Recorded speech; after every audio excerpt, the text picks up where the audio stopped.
All right, let's go over these guys. So for question number 1, okay, I've got an ionic compound because I've got a metal and a polyatomic ion. All right, so the name of this will be magnesium hydroxide. No capital letters.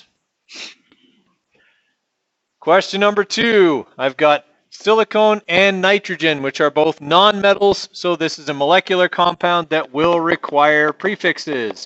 Disilicone trinitride.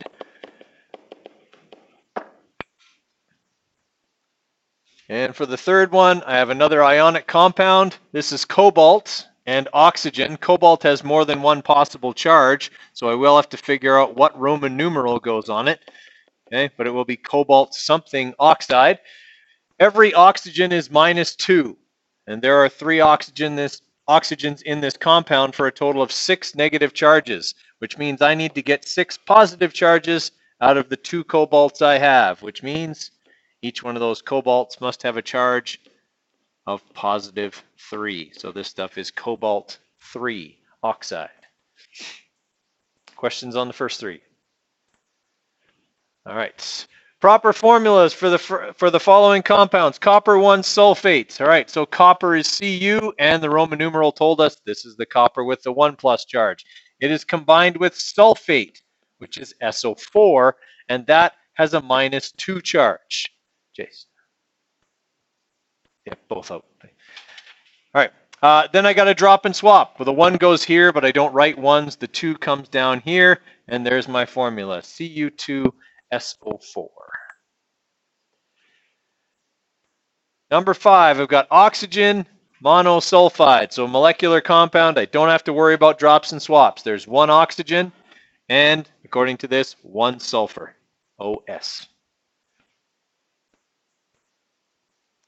And then lastly, I've got hydrogen phosphates. So hydrogen is H+, and if it's listed first, it's acting as a metal. And it is with phosphate, which is PO4, and I believe that has a -3 charge. Is that right? Okay, so when I drop and swap, the 1 will go here. When I don't write that, the 3 goes here. So I'm looking at H3PO4. Then it's wrong.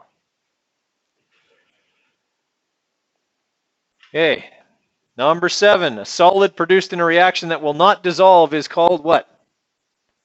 A precipitate. Well, precipitate is correct, but I'll take it. I know what they meant. Number 8, any substance that will dissolve another substance is a solvent.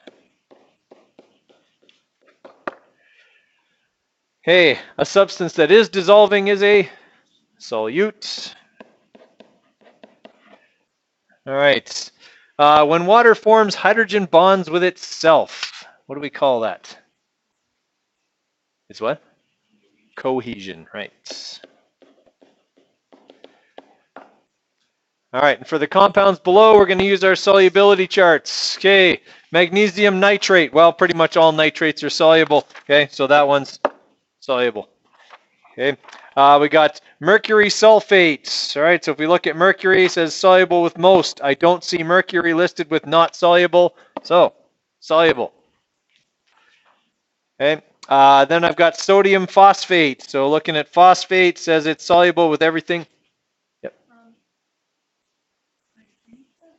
Oh, you know what? This is my old solubility chart. You guys have the current one here.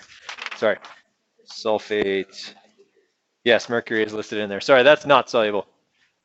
Sorry, my old one here is not right. I have a slightly different one than you guys.